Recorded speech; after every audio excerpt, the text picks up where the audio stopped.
Hi guys, so welcome to my YouTube channel. So today we'll be talking about Tenda router, on how to configure your Tenda router. This Tenda router right here, on how you're going to configure it and have access to it.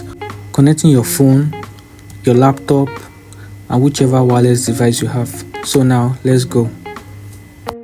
So all you need is your LAN cable, your power cable to power your device, and also your router that we're going to be using. So first of all, you connect your power cable to your device.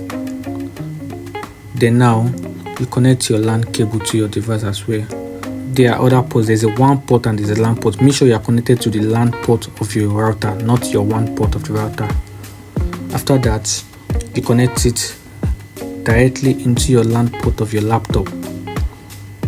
So if your laptop doesn't have a LAN port, it might have a USB port. You can use a LAN connector. So next step, we are going into the network interface of your laptop. You go into the internet.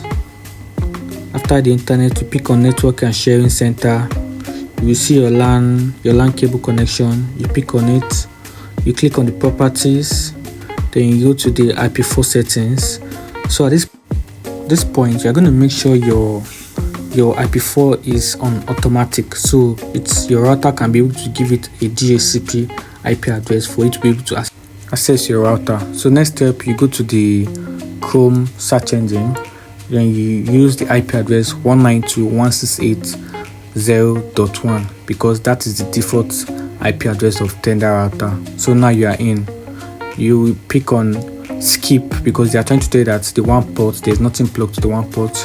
Now this is where you set your Wi-Fi name, your SSID, to whatever name you want. So we are going to use test at this point. And now we use the password. Make sure the password is up to 8 digits. You can use anything you want on the password. Mine, I just use 1, 2, 3, 4, 5. Then click on next. Now we are fully set and ready to go. It will take you right into the network interface where you can set whichever settings you want. We have the PPOE settings. This settings is for if you have an ISP. So the ISP will give you your PPOE name and password you are going to use for you to be able to use the internet. But if it doesn't have that, we have a DHCP settings whereby the ISP already have their network in there. It's just for you to put your DHCP network, and there's also a static IP settings. This settings is for those people that have a very integrated network whereby you want to use a static IP to set your network.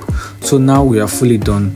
So you can go and check your wireless. You're going to see the name test on it. So if you click on the test, we input our password on it, which is the 1234567 very easy password that I can forget to. Now we are done. It's connected, ready to go. It's not going to browse at this point because there's no internet on the router, but if you see it's showing connected, no internet secured on it. So please like and subscribe to my YouTube channel to get more video about this. Thank you very much. See you next time.